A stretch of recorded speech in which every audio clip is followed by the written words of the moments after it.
Welcome to the brand new medical series on the Narcolepsy Navigators podcast, where real stories meet expert insight. In this special series, we're diving deeper into the medical side of narcolepsy, not just the condition itself, but the often overlooked comorbidities that many of us face. From sleep apnea and heart disease to high blood pressure and even dementia, we'll be unpacking how these conditions interact with narcolepsy and what it means for our daily lives. We'll be sitting down with leading experts to ask the questions that matter. How can we prepare for these challenges before they catch us off guard? What tools and treatments can help us manage them effectively? And most importantly, what can we do to slow down the progression and protect our long-term health? Whether you're newly diagnosed, a long-term warrior, or supporting someone you love, this series is here to empower you with knowledge, clarity, and practical advice for the journey ahead. So grab a cup of tea, settle in, and let's explore the full picture of narcolepsy together.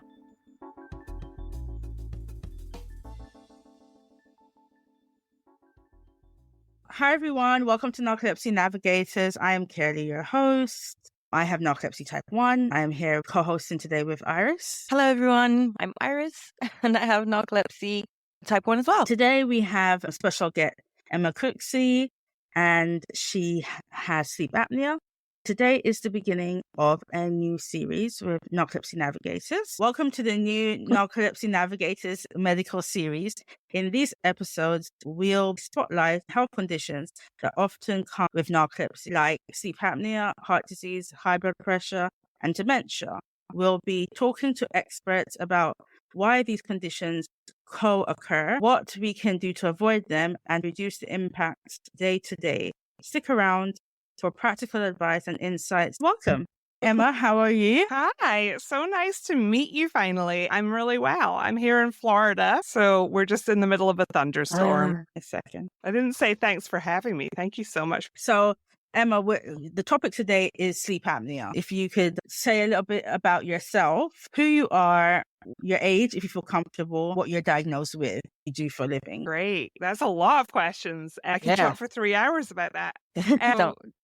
Yeah, feel free to jump in if I talk too long. So yeah, my name's Emma Cooksey. I'm originally from Scotland. I ended up here in Florida because I met my husband, who is American, and we moved to Florida in 2007. And all during my 20s, I'm 48 now, all during my 20s, I had a lot of unexplained health problems.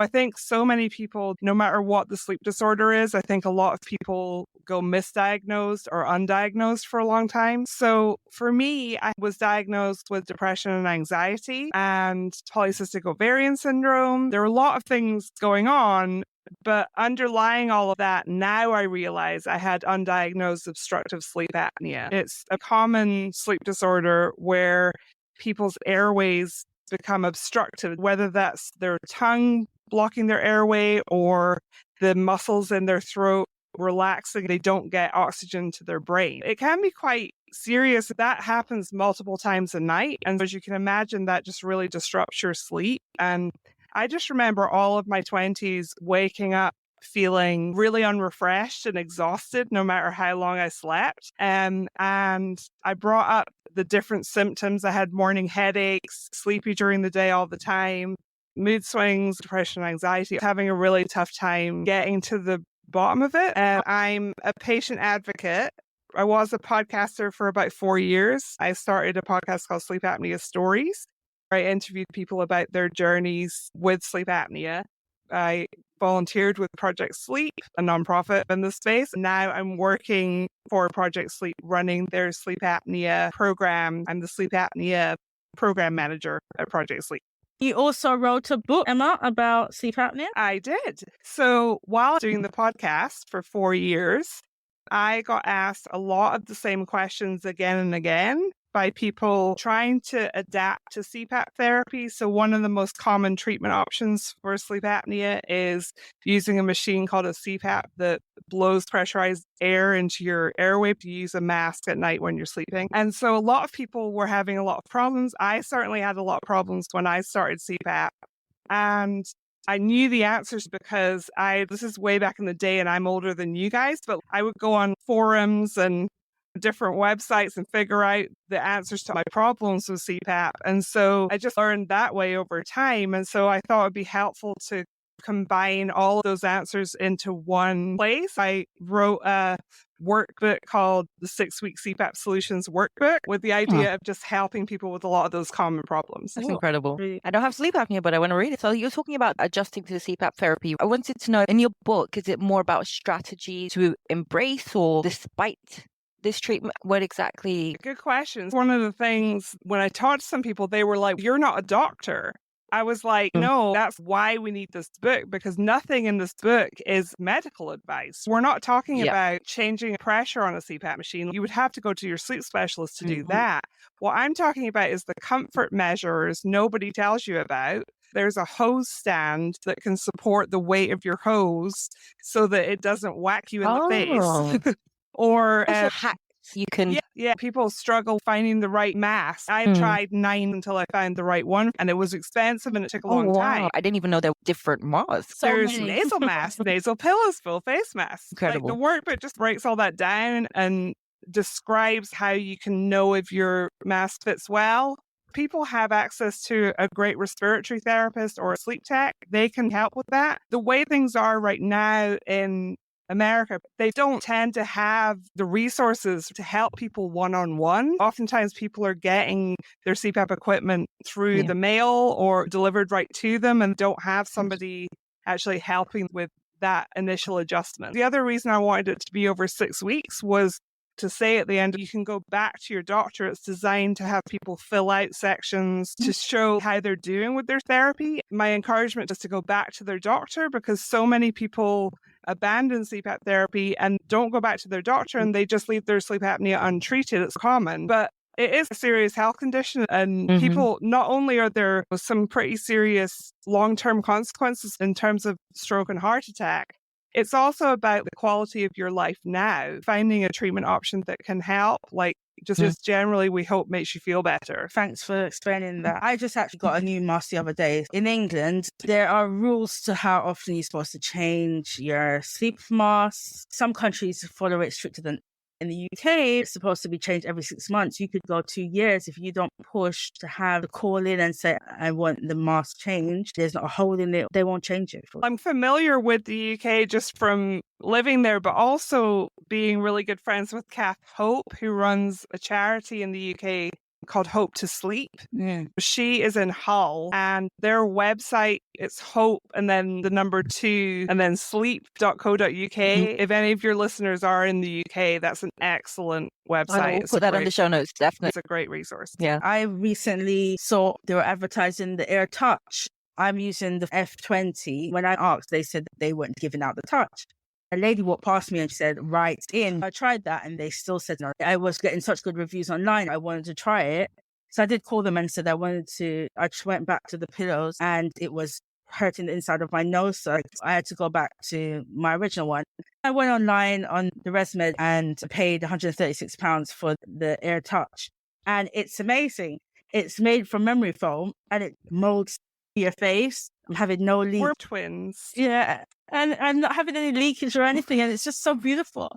Oh my goodness, I've been missing out. It's so much easier to get a good seal. People are all completely different. This is why it's difficult. People ask, what's the best mask? It depends entirely on your preferences, size and shape of your face. All these things make a big difference. For people, the memory foam mask forms a nice seal and can be really helpful. Emma, can you share how you first realized you might have sleep apnea and what led to your diagnosis? During my 20s, I had different symptoms of sleep apnea. I just knew I was very tired and woke up with headaches. I grew up in Scotland and lived there. I was 30. And then I moved to Florida with my husband. Pretty quickly, I got pregnant with my first child. Many women with undiagnosed sleep apnea. Pregnancy can be a time more prevalence of obstructive sleep apnea. They don't know why. They think maybe weight gain or hormones, but I've interviewed researchers doing that work and we don't have the answers yet. I knew I felt much worse and I was having to nap multiple times a day to make it through the day. It was really impacting my life. I went to the doctor, to the OBGYN, that she said it was normal to have sleep problems when you're pregnant and told me to deal with it. And then I went to see another primary care physician, like your GP in the UK, and explained my symptoms. I said, I know you're going to say that I'm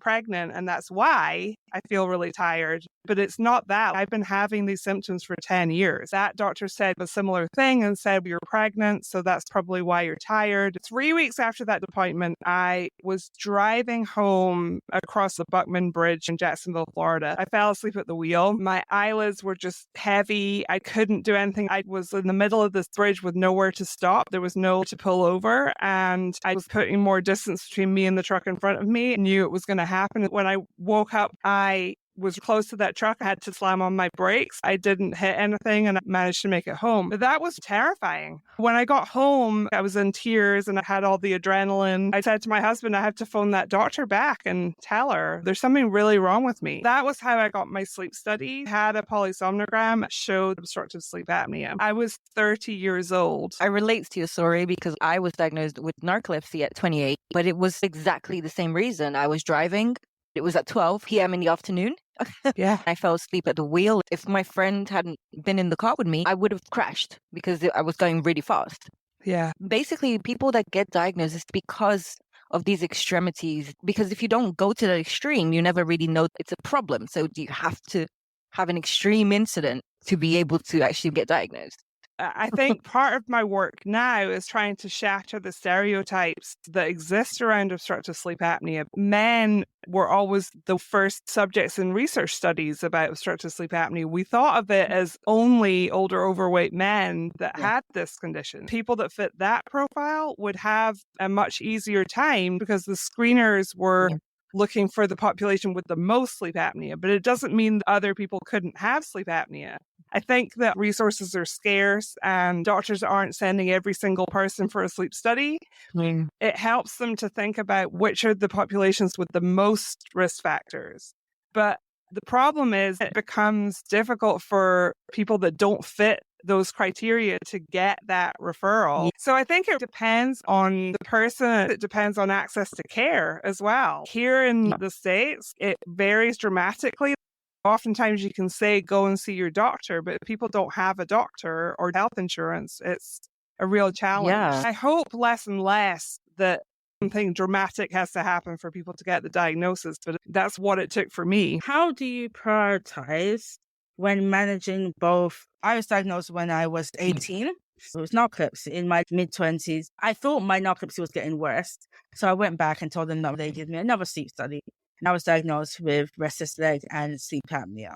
The doctor didn't tell me I could get other illnesses. He said he didn't want to scare me. I didn't know that you could start collecting them, and now I have 5. It's something that should be explained to people. It's unfortunate looking out for sleep apnea more, which is good. But if someone has narcolepsy, they always think, let's test for sleep apnea first, not the other way. So that can mean that sometimes your diagnosis can be later because you got tested for one, you didn't get tested for the other. Yeah, with my podcast, I've interviewed a number of people who have both narcolepsy and sleep apnea together. If somebody has a diagnosis with one sleep disorder, it tends to, understandably, the doctor's kind of going, oh, they have a diagnosis of this, so let's focus on treating that. But I think that especially with how common sleep apnea is, it's really important to keep being aware that could be part of the picture for people. I think for me, what's interesting is that, like you said, it's part of the picture. But I think people always look for one problem. Right. Instead of looking for what could possibly be overall affecting one sleep disorder more. They always think there's only one solution and forget everything else. That happens so often. I'm 48, coming into perimenopause, and I think I have a touch of long COVID apnea.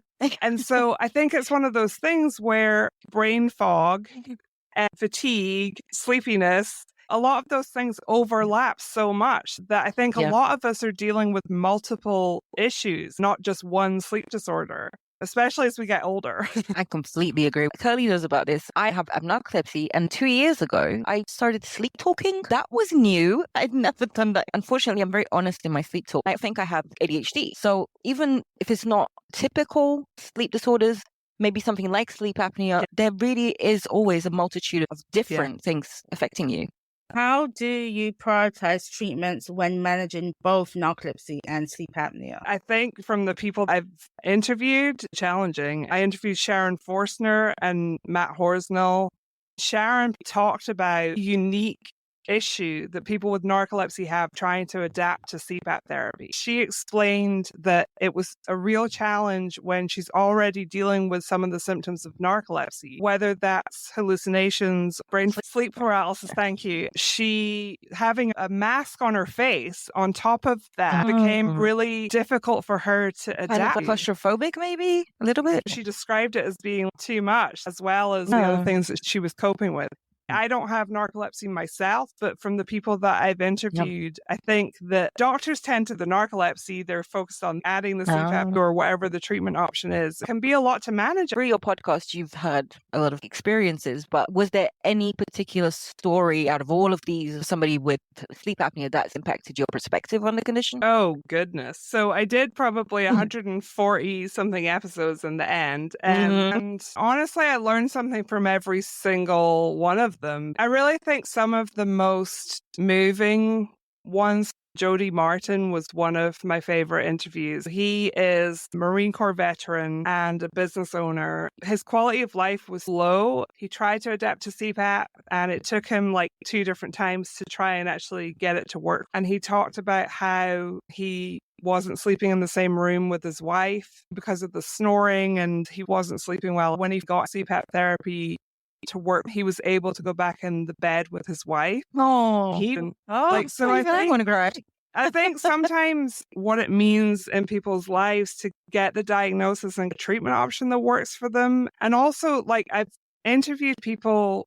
My thing with the sleep apnea community is just that people are so diverse. One of the reasons I wanted to start a podcast was that I struggled with CPAP a lot to begin with, and I didn't really know there were other treatment options. But through the podcast, I was able to interview people who had surgeries of all kinds, and whether it was the Inspire implant, double jaw surgery, or tonsillectomies, and a lot of different approaches. I think that really broadened my mind as to how much work is happening with developing new treatment options, which I think is hopeful. Yeah. Still too slow, right? There's still way too many people going untreated. But my hope is that we'll get more treatment options so that every single person can get the diagnosis and treatment they need. I was going to say, I'm happy. When I just went on CPAP, they didn't have this on the machine. Or they did have it on the machine, but the doctor didn't activate it. What was difficult with narcolepsy and sleep apnea together, so you get ready to go to bed at night. And because you have narcolepsy, you have night medication to help you go to bed faster.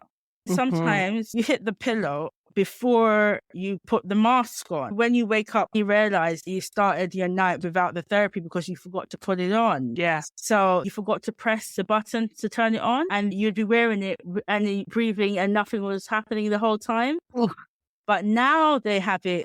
As you breathe, it starts straight away. That was a game changer because so many times I'd put the mask on, fall asleep, and press button, and I'd wake up in the middle of the night feeling very claustrophobic and realize that I was wearing it the whole time. A lot of manufacturers now have an auto start setting. As soon as you put the mask on, it starts. People with narcolepsy is a good reason to have that for sure. I understood that somebody with sleep apnea can have a completely different experience because one has narcolepsy and one doesn't. Yeah. That alone shapes their whole experience with sleep apnea. Like with me and my husband, we're not sleeping in the same room now, partly because of our dog, but because worry about waking him up. We both sleep better and have a strong marriage and happy with that. Other people want to definitely be in bed with their partner, individual to the person and their family looks like. Yeah.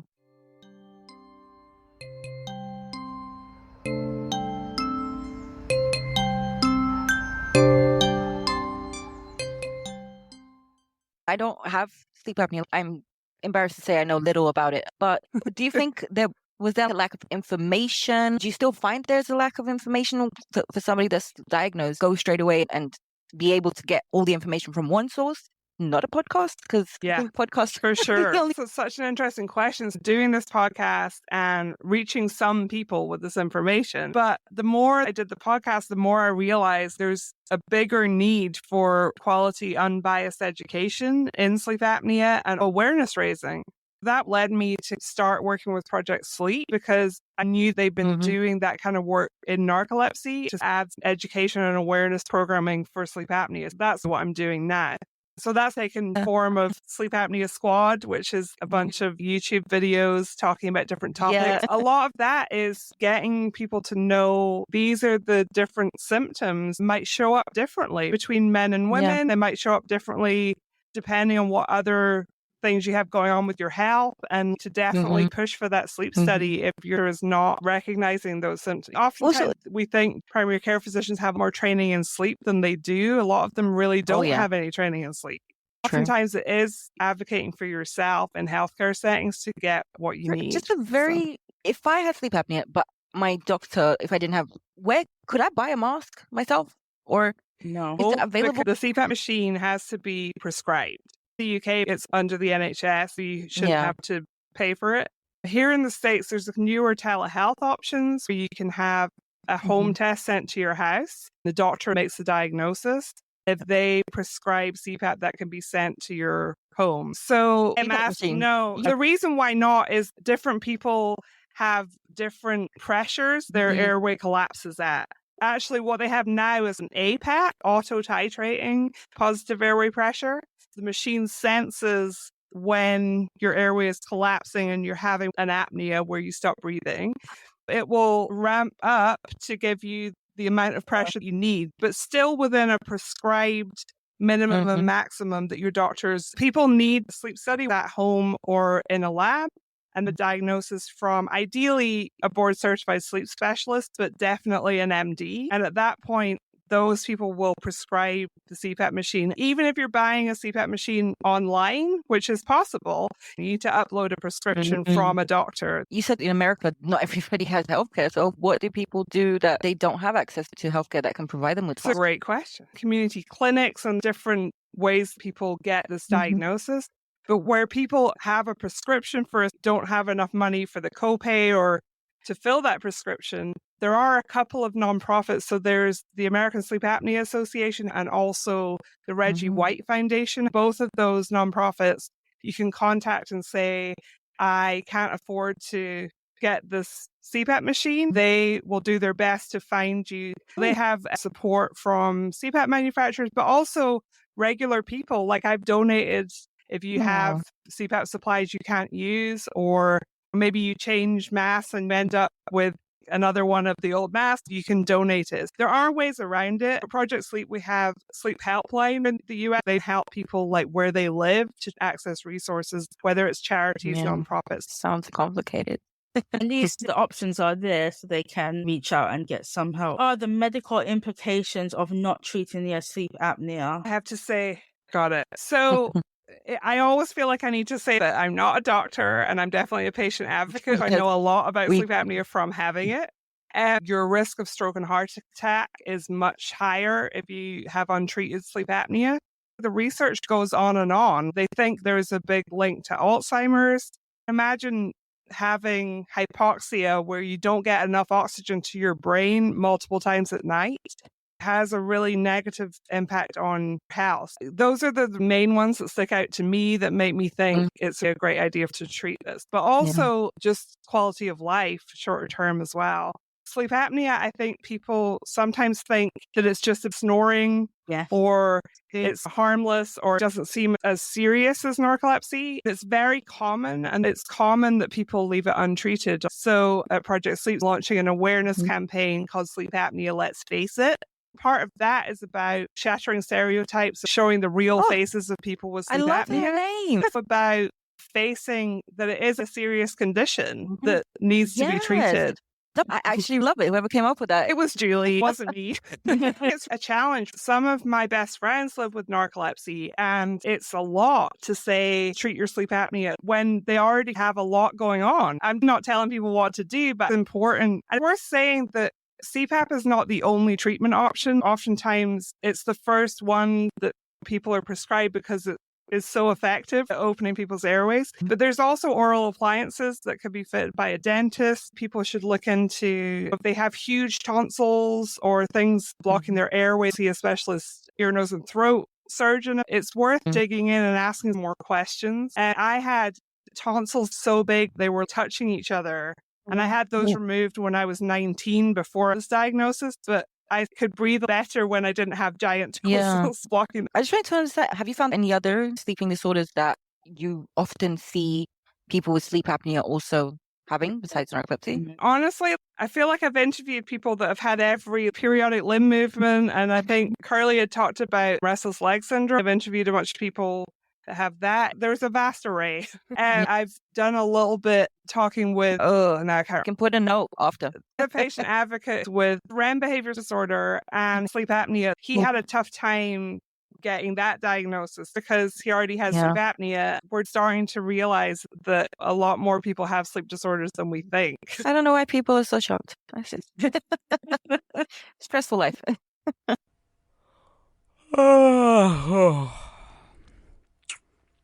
Kelly, do you have any more questions? We covered a lot of them through intermingling practical tips. We did talk about one of them earlier about the stand with the hose. That was a good one. If you have a cat, you need the sock that covers the tube. He used to poke holes in my CPAP all the time until I just toughened. Oh my God. That can be an issue. It doesn't take a lot to just go poke. And then you're having your sleep and all of a sudden you can hear this whistling. You're wondering where the whistling sound is coming from. There's a hole. Oh, that's wow. from a hole. I would never know that. People get into trouble with their hoses. Many great DIY versions. The sock thing sounds great. And then there's also hose cozy, which is the same idea, but it's the hose stand, a hose hook or clips along the side of the bed, anything to make sure that the hose does not hit furniture or tug on your mask. Those things just keep control. Next week it's around your neck. People get in a big knot. If you haven't tried that. The other thing is people often complain that they have strap marks when they wake up in the morning. You can get covers for your headgear. Also, people have hair breakage. You can get covers for all the different parts of your mask. You can get it for the part where your mask touches your face, cotton inserts, or an actual mask cover. A lot of people find those really helpful. I could go on, but pillows to keep you on your side. There's so many issues that you guys have just displayed that I have no idea about. I feel like it's like an narcolepsy thing. Like you have to learn through experience or other people's. Nowadays, it's 2025 and AI is a big thing and sleep tech is all the rage. Do you see get rid of those kind of issues so you wouldn't need to worry about the hose strangling you? Changing the therapy or giving more information to people? No, the technology is not being done in AI with sleep apnea. I agree with you. I think we need better treatment options. These masks seem dangerous. I've been on CPAP now for 16 years, maybe 17. Then, okay. Once you get a setup that works for you, you get comfortable with it. Troubleshooting in the beginning can be really frustrating. It was actually with Kath Hope, who's in the UK from Hope to Sleep. She's one of the best people when it comes to CPAP comfort. She has people coming and they'll help fit masks and figure out the best setup. Because not everybody can go to Hull in the UK to meet with Kath and our team. We did a YouTube live as part of my Sleep Apnea Squad program. We covered making CPAP comfortable and all of these different things. We tried in an hour, but at least we thought that's a free resource anyone can watch. Hopefully that helps people. My main goal is to make sure people don't go months like I did in the beginning, getting frustrated with all these things where there's oftentimes it's not super easy therapy to get used to, but a lot of these things are simple if you know about them. Exactly. Emma, do you use a CPAP pillow? So I don't, but some people swear by them. There's like cutouts so that people can sleep. Recently it's not been sold. I don't know if they took it off Amazon recently. I couldn't find it. I had to buy an alternative, which I'm really annoyed. Tried, I feel, every single pillow there is. It hasn't helped me, but I know it's helped a lot of people. Just find whatever works for you and do it. They have that on Amazon. They have all sorts. You can look up CPAP pillow. Usually you can sleep on your side and there's a cutout so that your mask doesn't get just... You have the pillow and then you got the mask. Oh, I can't imagine. That is not comfortable. I also have an oral appliance I wear too. I gained some weight and my sleep apnea got worse. I had another sleep study and They raised my CPAP pressure. I find the pressure really uncomfortably high. I went to a specialist dentist and got an oral appliance made that holds your lower jaw forward so your tongue and soft tissue don't fall back into your airway. Doesn't work for everybody, but for me, it's almost like your CPAP doesn't have to work as hard because your tongue a little bit forward. I had another titrating sleep study with the oral appliance and they adjusted the pressure to the right amount for me. That's what I'm now doing. So that's more comfortable for me. It is an option to combine those two together. Wow. I asked before and they said my sleep apnea was too advanced to have an oral appliance. What I found interesting is that you are having both therapies. And what is quite good about having the oral appliance is that it also can be helpful because it protects your teeth. Oh, bruxism. Yeah, bruxism. I have that. Yeah, and so that would be very helpful because I'm destroying my teeth all the time. I've tried so many mouth guards and have to have the Michelin splint, everything else I break. I've interviewed a lot of dental sleep medicine professionals, and one of the things they say is clenching and grinding can be an indicator of sleep disorder breathing. Whether it's enough to show up as sleep apnea or less than that, it's very common. Having the oral appliance has done good stuff for my teeth. I have narcolepsy. I don't have sleep apnea, but I have the worst case of bruxism. Have you been tested recently? No, but people that sleep with me can hear me from rooms down. And if you see my teeth, I have grinded them to a halt. Have you been tested for sleep apnea recently? No. Might be worth doing. One of my guests on the podcast, Lindsay Scola, has narcolepsy, but also has what we're calling upper resistance syndrome, really a medical diagnosis for that. Essentially, it means that your score on the sleep study does not necessarily meet the criteria for obstructive sleep apnea. For obstructive sleep apnea, you have to have more than 5 pauses in breathing per hour, or hypopnea, where it's an oxygen of 3 or 4%. You don't meet the criteria for obstructive sleep apnea, but you definitely are having symptoms. So Lindsay was having a lot of symptoms. So she went to a doctor who specialized in these oral appliances, sometimes called mandibular advancement devices as well. She got one of those and it really helped her. When you have narcolepsy too, she knew some daytime sleepiness was that, but she definitely, when she got her oral appliance, was feeling a bit better. Because I've had this since I was born, since I have teeth.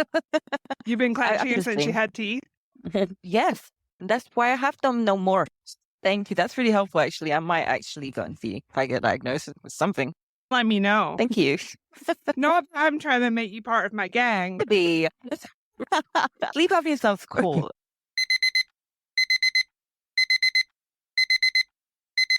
Is there anything you want people to remember about sleep apnea, especially when they have multiple sleeping disorders?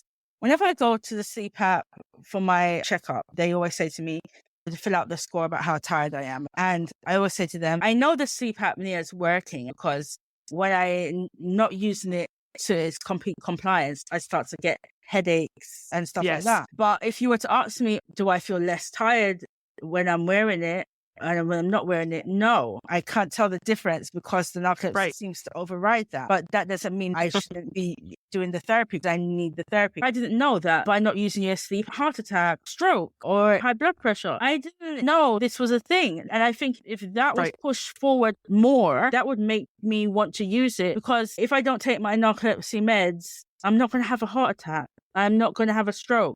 I'm just going to sleep all day. The repercussions of not doing the therapy. Yeah, that's a great point. As part of this awareness campaign launching in April, I brought together, I was one of them, so 6, including me, patient advocates living with sleep apnea. We recorded videos about their stories. One of those people is Jeff Eade from Jackson, Mississippi. He works as a sleep tech, has obstructive and central sleep apnea. His dad died at the age of 54, obstructive sleep apnea. He was treating it with a CPAP and took a nap in his recliner one afternoon and didn't wake up. And people on the podcast recount their untreated relatives dying in their sleep apnea. It's definitely a reality. We're not aware enough of some of those more serious consequences. People think more about the here and now. But my message is, by treating your sleep apnea, you're going to feel better and get more out of life now as well. There's no doubt the consequences of sleep apnea can be pretty dire. Just off of Curly's question, I have another take on it. I don't have sleep apnea, but I have narcolepsy. This is what would scare me. I see Curly because she takes Xyrem and this and that, and just that alone has an effect on your blood pressure, has an effect on you being able to have strokes. The more medication you take for narcolepsy, especially stimulants, we don't even know the long-term repercussions. Combine that with not treating your sleep apnea, automatically would increase the risks of heart failure or strokes. The lack of treatment of one exacerbates the other. Am I making sense? Yes, you are making sense. It's a quality of life thing. From my work with Project Sleep, I have many friends with narcolepsy. Even though you're living with this chronic condition, it's really serious and can have a real impact on your quality of life. A lot of it is about trying to get the best treatment possible. None of the treatments are perfect and none of them work for everybody, but just trying to figure out what the best thing for yourself is. That's great. You're right. Thank you. Thank you, Emma, for coming on. It was really good conversation. My pleasure. Yeah, it's been a pleasure. Yes, I loved it. So I want to say to people listening, if they want to kind of follow along with what's happening with Sleep Apnea Squad, you can follow Project Sleep. We're going to put all the links in the show notes. That's terrific. Don't worry. You're ahead of me. Of course. We have to pick up any kind of sleep awareness for us is important. So thank you so much for coming on. Yeah, my pleasure. So we usually end with saying happy napping, everyone. Happy napping, everyone. Views and opinions in these stories may not work for everyone. If anything you have heard is relatable, please see a doctor for advice.